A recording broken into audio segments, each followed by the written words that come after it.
नांदगाव तालुक्यात खळबळ माजवणारी घटना घडली आहे। साकोरा येथील सोलर प्लांटमधून हजारो रुपयांची कॉपर वायर चोरी करणाऱ्या सराईत चोरींच्या टोळीचा पर्दाफाश नांदगाव पोलिसांनी केलाय।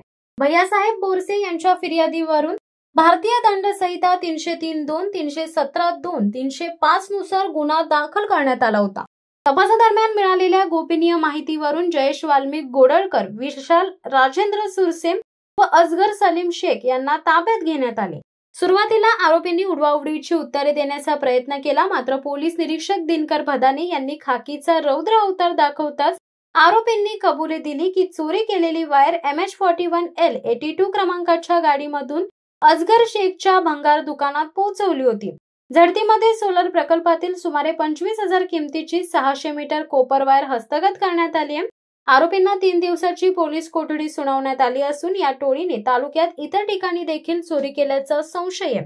नांदगाव पोलिसांची ही धडाकेबाज कारवाई गुन्हेगारी प्रवृत्तीला चपराक ठरत आहे।